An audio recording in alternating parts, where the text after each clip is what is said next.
നമസ്കാരം. തെരുവുനായ ആക്രമണങ്ങൾ തുടർച്ചയായി റിപ്പോർട്ട് ചെയ്യപ്പെടുന്ന സാഹചര്യത്തിൽ പൊതുസുരക്ഷയെക്കുറിച്ചുള്ള ആശങ്ക വീണ്ടും ശക്തമാകുന്നു. അക്രമ സ്വഭാവമുള്ള തെരുവുനായകളുടെ കൂട്ടം വളരുന്നതോടെ സ്കൂൾ കുട്ടികൾക്കും മുതിർന്നവർക്കുമാണ് ഏറ്റവും കൂടുതൽ ഭീഷണി നേരിടുന്നത്. രാത്രികാല യാത്രികരും ഇരുചക്രവാഹന യാത്രക്കാരുമാണ് കൂടുതൽ അപകട സാധ്യതയുള്ളവർ. ആക്രമണങ്ങൾക്കെതിരെ ശക്തമായ നടപടി വേണമെന്നാവശ്യപ്പെട്ട് വിവിധ സംസ്ഥാനങ്ങൾ സുപ്രീം കോടതിയെ സമീപിച്ചെങ്കിലും കോടതിയും ഇക്കാര്യത്തിൽ വ്യക്തത വരുത്തിയിട്ടില്ല. ഒരു ഭാഗത്ത് നിയമ സംവിധാനവും മറുഭാഗത്ത് മൃഗസ്നേഹികളും എന്നതാണ് സ്ഥിതി. ഇന്നത്തെ ന്യൂസ് ടൈമിൽ തെരുവുനായ ആക്രമണം സംബന്ധിച്ച് രണ്ടിടങ്ങളിൽ നിന്നുള്ള സമഗ്ര വാർത്തയുണ്ട്. ഓരോ വാർത്തയിലേക്കും നമുക്ക് പോകാം. അതിനു മുൻപ് ന്യൂസ് ടൈമിലെ പ്രധാന വാർത്തകൾ നോക്കാം. മാള അണ്ണല്ലൂരിൽ നിയന്ത്രണം തെറ്റിയ ബൈക്ക് മരത്തിലിടിച്ച് 2 യുവാക്കൾ മരിച്ചു. ചാലക്കുടി കൂർക്കമറ്റം സ്വദേശികളായ പടിഞ്ഞാക്കര വീട്ടിൽ നീൽ ഷാജു, അലൻ ഷാജു എന്നിവരാണ് മരിച്ചത്. മേത്തല എടമുക്കിൽ വീട്ടുവളപ്പിൽ കയറിയ തെരുവുനായ 2 വയസ്സുകാരനെ മുഖത്ത് കടിച്ച് പരിക്കേൽപ്പിച്ചു. ചാലക്കുടിയിൽ വെള്ളിയാഴ്ച ഹരിതകർമ്മസേന അംഗം ഉൾപ്പെടെ 4 പേർക്ക് തെരുവുനായയുടെ കടിയേറ്റു. കൊടുങ്ങല്ലൂർ ശ്രീകുരുമ്പക്കാവിൽ 1-ാം താലപ്പൊലി ഭക്തിസാന്ദ്രം. താലപ്പൊലിയുമായി ബന്ധപ്പെട്ട വിവിധ അനുഷ്ഠാനങ്ങൾ നടത്താൻ ആയിരങ്ങൾ ഒഴുകിയെത്തി. വിശദമായ വാർത്തകളിലേക്ക് പോകാം. മാള അണ്ണല്ലൂരിൽ നിയന്ത്രണം തെറ്റിയ ബൈക്ക് മരത്തിലിടിച്ച് 2 യുവാക്കൾ മരിച്ചു. ചാലക്കുടി കൂർക്കമറ്റം സ്വദേശികളായ പടിഞ്ഞാക്കര വീട്ടിൽ 19 വയസ്സുള്ള നീൽ ഷാജു, 19 വയസ്സുള്ള അലൻ ഷാജു എന്നിവരാണ് മരിച്ചത്. ഇരുവരും ബന്ധുക്കളാണ്. മാള അണ്ണല്ലൂരിൽ നിയന്ത്രണം വിട്ട ബൈക്ക് മരത്തിലിടിച്ച് കുറ്റിക്കാട് സ്വദേശികളായ 2 യുവാക്കൾ മരിച്ചു. കുറ്റിക്കാട് കൂർക്കമറ്റം പടിഞ്ഞാറ് വീട്ടിൽ ഷാജുവിന്റെ മകൻ 19 വയസ്സുള്ള നിൽ ഷാജു, പടിഞ്ഞാക്കര വീട്ടിൽ ഷാജുവിന്റെ മകൻ 19 വയസ്സുള്ള അലൻ എന്നിവരാണ് മരിച്ചത്. വ്യാഴാഴ്ച രാത്രി 11:30 അണ്ണല്ലൂരിനടുത്ത് വച്ചായിരുന്നു സംഭവം. രാത്രി 10 മണിയോടെ ഡ്രൈവിംഗിന് ഇറങ്ങിയതാണ് ഇരുവരും. ബൈക്കിന്റെ നിയന്ത്രണം വിട്ട് മരത്തിലിടിച്ചായിരുന്നു അപകടം. നീൽ ഷാജു ബാംഗ്ലൂരിലെ ഹോട്ടൽ മാനേജ്മെന്റ് വിദ്യാർത്ഥിയാണ്. മൃതദേഹങ്ങൾ പോസ്റ്റ്മോർട്ടത്തിന് ശേഷം ബന്ധുക്കൾക്ക് വിട്ടുനൽകും. Media time, Mala. മേത്തല എടമുക്കിൽ വീട്ടുവളപ്പിൽ കയറിയ തെരുവുനായ 2 വയസ്സുകാരനെ മുഖത്ത് കടിച്ച് പരിക്കേൽപ്പിച്ചു. പിന്നീട് ഈ നായയെ ചത്ത നിലയിൽ കണ്ടെത്തി. എടമുക്ക് ജുമാ മസ്ജിദിന് സമീപം താമസിക്കുന്ന മതിലകത്ത് വീട്ടിൽ സിയാദിന്റെ മകൻ ആലിമിനാണ് നായയുടെ കടിയേറ്റത്. മേത്തല എടമുക്കിൽ വീട്ടുവളപ്പിൽ കയറിയ തെരുവുനായ 2 വയസ്സുകാരനെ മുഖത്ത് കടിച്ച് പരിക്കേൽപ്പിച്ചു. രാവിലെ വീട്ടുമുറ്റത്ത് നിൽക്കുമ്പോഴായിരുന്നു ആക്രമണം. പരിക്കേറ്റ കുട്ടി കളമശ്ശേരി മെഡിക്കൽ കോളേജിൽ ചികിത്സ തേടി. മേത്തല ഭാഗത്ത് തെരുവുനായ ശല്യം ഏറി വരുന്നതിനിടയിലാണ് പ്രദേശത്ത് ഭീതി സൃഷ്ടിച്ച ആക്രമണം ഉണ്ടായിരിക്കുന്നത്. എടമുക്കിന് പുറമെ കുന്നംകുളം, ചിത്തിരവളവ്, പടന്ന, മേത്തല, സീതിവളവ് തുടങ്ങിയ സ്ഥലങ്ങളിലെല്ലാം തെരുവു പട്ടികളുടെ ശല്യം രൂക്ഷമായിരിക്കുകയാണെന്ന് നാട്ടുകാർ പറയുന്നു. മേത്തലയിൽ മുൻപും പലവട്ടം തെരുവുനായയുടെ ആക്രമണം ഉണ്ടായിട്ടുണ്ട്. റോഡിലൂടെയും മറ്റും കൂട്ടം കൂടി സഞ്ചരിക്കുകയും തമ്പടിക്കുകയും ചെയ്യുന്ന നായക്കൂട്ടങ്ങൾ പേടിപ്പെടുത്തുന്ന അവസ്ഥയാണെന്ന് നാട്ടുകാർ പറയുന്നു. Media time, Kodungallur. തെരുവുനായ ശല്യത്തിൽ പൊറുതിമുട്ടി ചാലക്കുടിക്കാർ.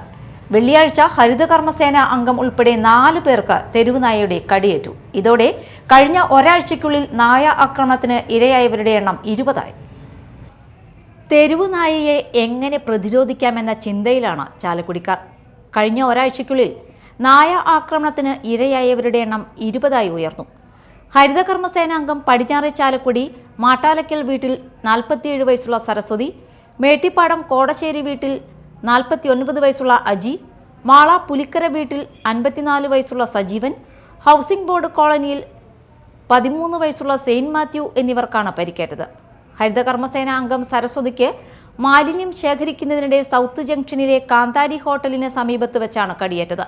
മറ്റ് 3 പേർക്കും പ്രൈവറ്റ് ബസ് സ്റ്റാൻഡ് പരിസരത്ത് വെച്ചാണ് ഒരു നായയിൽ നിന്ന് ആക്രമണം ഉണ്ടായത്. ഈ നായ ദിവസങ്ങൾക്ക് മുമ്പ് നിരവധി പേരെ കടിച്ചിട്ടുണ്ട്. കടിയേറ്റവർക്ക് ചാലക്കുടി താലൂക്ക് ആശുപത്രിയിൽ ചികിത്സ നൽകി. ഇന്നിപ്പോൾ 2 പേരെ പട്ടി കടിച്ച് നമ്മൾ ഗവൺമെൻറ് ഹോസ്പിറ്റലിൽ വന്ന് അവർ ഇഞ്ചക്ഷൻ ചെയ്ത് വെയിറ്റ് ചെയ്ത് ഇരിക്കുന്നുണ്ട്. രാവിലെ അവർ ജോലിക്ക് വേണ്ടി വന്നതാണ്. അപ്പോൾ ഒരു അജിത്ത് എന്ന് പറഞ്ഞ ചേട്ടന് അതൊരു പ്രസവിച്ച് കിടക്കുന്ന ഒരു പട്ടിയാണ്. നമ്മൾ 2-3 ദിവസം മുൻപ് നമ്മുടെ ക്യാച്ചേഴ്സ് വന്നിട്ടുണ്ടായിരുന്നു പട്ടീനെ പിടിക്കാനായിട്ട്. അപ്പോൾ ഈ പട്ടിക്ക് വേണ്ടിയിട്ട് നമ്മൾ കുറേ ട്രൈ ചെയ്തു. ഒരു 3-5 മണിക്കൂറോളം ഈ പട്ടീനെ പിടിക്കാൻ വേണ്ടിയിട്ട് നമ്മൾ പ്രൈവറ്റ് ബസ് സ്റ്റാൻഡിൻ്റെ അവിടെ തമ്പ് ചെയ്തതാണ്. അപ്പോൾ അത് പ്രസവിച്ച് കിടക്കുന്ന കാരണം കൊണ്ട് ആ ഓടയുടെ ഉള്ളിലാണ് കിടക്കുന്നത്. അപ്പോൾ ഈ കുഞ്ഞുങ്ങളും ഓടയുടെ ഉള്ളിൽ തന്നെ കിടക്കണം. അപ്പോൾ ഈ പട്ടി ഓടയുടെ ഉള്ളിലേക്ക് ഓടിപ്പോയോ എന്നറിയില്ല. പിന്നെ 2 ദിവസത്തിന് ശേഷമാണ് ഇന്നിപ്പോൾ ആ പട്ടി വന്നിട്ട് ഇപ്പോൾ 2 പേരെ കടിച്ചിരിക്കുന്നത്. നമ്മൾ ക്യാച്ചേഴ്സിനെ വിളിച്ചിട്ടുണ്ട്. അവർ എത്രയും പെട്ടെന്ന് വരും, അതിന് വേണ്ട നടപടികളൊക്കെ സ്വീകരിക്കും. Media time, Chalakudy. പ്രത്യേകം രൂപകൽപ്പന ചെയ്ത വാഹനങ്ങളിൽ ലോകം ചുറ്റാൻ ആരംഭിച്ചിരിക്കുകയാണ് ഭിന്നശേഷിക്കാരായ ഒരു സംഘം. കൊടുങ്ങല്ലൂർ സ്വദേശിയായ സ്പൈനൽ കോഡ് ഇഞ്ചുറി പറ്റിയ സൂരജിന്റെ നേതൃത്വത്തിലാണ് വീൽചെയറിൽ 60 ദിവസത്തെ യാത്ര ആരംഭിച്ചിരിക്കുന്നത്. യാത്രയുടെ flag off Kaipamangalam MLA E.T. Tyson നിർവഹിച്ചു. ആക്സസിബിലിറ്റി അവയർനെസിന്റെ ഭാഗമായി ഇത്തവണ 12,000 കിലോമീറ്റർ ഇന്റർനാഷണൽ റൈഡാണ് നടത്തുന്നത്.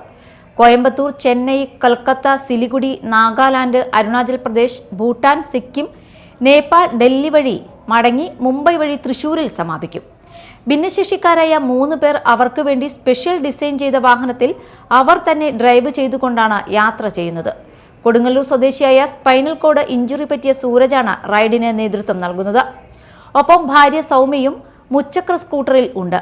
കൂടാതെ കാസർഗോഡ് സ്വദേശി രാകേഷ്, സഹോദരങ്ങളായ മനീഷ്, രഞ്ജിത്ത്, തിരുവനന്തപുരം സ്വദേശി രാകേഷ്, ഭാര്യ ലേഖ എന്നിവരും ടീമിലുണ്ട്. 2 മുച്ചക്ര സ്കൂട്ടറിലും ഒരു ഹാൻഡ് കൺട്രോൾ കാറിലുമാണ് യാത്ര. ലഡാക്കിലേക്കും കാർഗിലിലേക്കും ഹിമാചലിലേക്കുമൊക്കെ യാത്ര ചെയ്ത പരിചയവും ആത്മവിശ്വാസവും ഇവർക്കുണ്ട്. ഭിന്നശേഷി രംഗത്തെ പ്രവർത്തനങ്ങൾക്ക് 2024 ഡിസംബറിൽ കേരള സംസ്ഥാന റോൾ മോഡൽ അവാർഡ് നേടിയ സൂരജാണ് യാത്രയെ നയിക്കുന്നത്. എടവിലങ്ങ് പഞ്ചായത്തിന് മുന്നിൽ നിന്ന് ആരംഭിച്ച 60 ദിവസത്തെ യാത്രയുടെ flag off Kaipamangalam MLA E.T. Tyson നിർവഹിച്ചു. 2012 ആലപ്പുഴയിൽ വെച്ചുണ്ടായ ഒരു ആക്സിഡന്റിലാണ് അദ്ദേഹം ഇങ്ങനെ ഭിന്നശേഷിക്കാരനായിട്ട് മാറിയത്. അന്ന് ആ ആക്സിഡന്റ് ഉണ്ടായ സമയത്ത് ഞങ്ങൾക്കറിയാം. അന്ന് ഡോക്ടർമാരൊക്കെ ചോദിച്ചപ്പോൾ ഡോക്ടർമാർ പറഞ്ഞത് അയാൾ ഒരിക്കലും ഇനി നടക്കുന്ന വിഷയമില്ല എന്നാണ്, അങ്ങനെ സാധാരണ ജീവിതത്തിലേക്ക് വരുന്ന വിഷയമില്ല എന്നാണ് ഉറപ്പിച്ചു പറഞ്ഞതാണ്. തളർന്ന് കിടക്കേണ്ടി വരുമെന്ന് പറഞ്ഞാണ്. ആ ആളാണ് ഇന്ന് നമുക്ക് പോലും പോകാൻ കഴിയാത്ത, ഒരു സാധാരണ മനുഷ്യന് പോലും പോകാൻ കഴിയാത്ത ഏറ്റവും പ്രധാനപ്പെട്ട സ്ഥലങ്ങളിൽ പോകുന്ന ഒരു വ്യക്തിയായിട്ട് മാറിയത്. മാത്രമല്ല, അദ്ദേഹത്തിൻ്റെ ജീവിതത്തിൽ സംഭവിച്ച വളരെ പ്രധാനപ്പെട്ട ചില കാര്യങ്ങളുണ്ട്. ഒന്ന്, നമുക്ക് ഈ ഭിന്നശേഷിക്കാരായിട്ടുള്ള ആളുകളെ സഹായിക്കാൻ വേണ്ടിയുള്ള സ്വയം തൊഴിൽ സംരംഭങ്ങൾക്ക് ഏറ്റവും വലിയ രീതിയിൽ സംഭാവന ചെയ്തതാണ്. ഭിന്നശേഷിക്കാർക്ക് മാതൃകയായ സൂരജിന്റെ പ്രവർത്തനങ്ങൾക്ക് എല്ലാ പിന്തുണയും നൽകുമെന്ന് MLA പറഞ്ഞു. ഇന്റർനാഷണൽ അവയർനെസ് അവാർഡ് നേടിയ എടവിലങ്ങ് സ്വദേശി സൂരജ് കഴിഞ്ഞ വർഷത്തെ സംസ്ഥാനത്തെ റോൾ മോഡൽ അവാർഡും നേടിയിരുന്നു. സൂരജ് ക്യാപ്റ്റനായി പോകുന്ന യാത്രയിൽ കാസർഗോഡ് സ്വദേശി രാകേഷ്, തിരുവനന്തപുരം സ്വദേശി രാകേഷ് എന്നിവരും ഉണ്ട്. ചടങ്ങിൽ പഞ്ചായത്ത് പ്രസിഡന്റ് MR കൈലാസൻ അധ്യക്ഷത വഹിച്ചു. Media time, Kodungallur. കൊടുങ്ങല്ലൂർ ശ്രീ കുരുമ്പക്കാവിൽ 1-ാം താലപ്പൊലി ഭക്തിസാന്ദ്രം. പുലർച്ചെ മുതൽ താലപ്പൊലിയുമായി ബന്ധപ്പെട്ട വിവിധ അനുഷ്ഠാനങ്ങൾ നടത്താൻ ആയിരങ്ങൾ ഒഴുകിയെത്തി. എഴുന്നള്ളിപ്പിന് കൊടുങ്ങല്ലൂർ അച്യുതൻകുട്ടി ഭഗവതിയുടെ കോലമേറ്റി.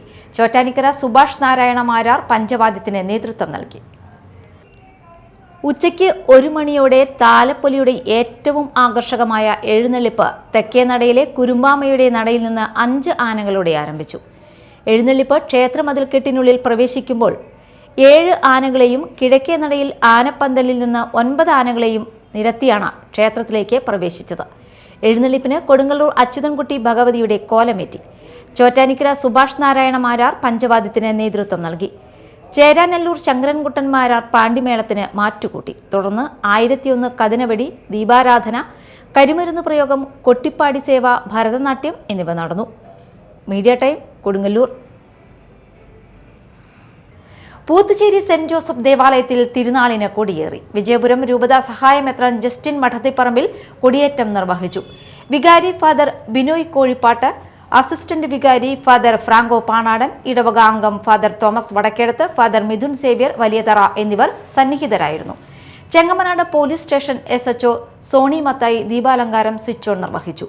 17 ശനിയാഴ്ച അമ്പ് പ്രദക്ഷിണം, 18 ഞായറാഴ്ച പരിശുദ്ധ അമലോത്ഭവ മാതാവിന്റെ തിരുനാൾ ആഘോഷിക്കും.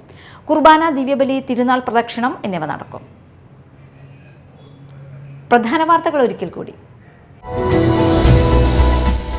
മാള അണ്ണല്ലൂരിൽ നിയന്ത്രണം തെറ്റിയ ബൈക്ക് മരത്തിലിടിച്ച് 2 യുവാക്കൾ മരിച്ചു. ചാലക്കുടി കൂർക്കമറ്റം സ്വദേശികളായ പടിഞ്ഞാക്കര വീട്ടിൽ നീൽ ഷാജു, അലൻ ഷാജു എന്നിവരാണ് മരിച്ചത്. മേത്തല എടമുക്കിൽ വീട്ടുവളപ്പിൽ കയറിയ തെരുവുനായ 2 വയസ്സുകാരനെ മുഖത്ത് കടിച്ച് പരിക്കേൽപ്പിച്ചു. ചാലക്കുടിയിൽ വെള്ളിയാഴ്ച ഹരിതകർമ്മസേന അംഗം ഉൾപ്പെടെ 4 പേർക്ക് തെരുവുനായയുടെ കടിയേറ്റു. കൊടുങ്ങല്ലൂർ ശ്രീകുരുമ്പക്കാവിൽ 1-ാം താലപ്പൊലി ഭക്തിസാന്ദ്രം. താലപ്പൊലിയുമായി ബന്ധപ്പെട്ട വിവിധ അനുഷ്ഠാനങ്ങൾ നടത്താൻ ആയിരങ്ങൾ ഒഴുകിയെത്തി. ന്യൂസ് ടൈം സമാപിച്ചു. നമസ്കാരം.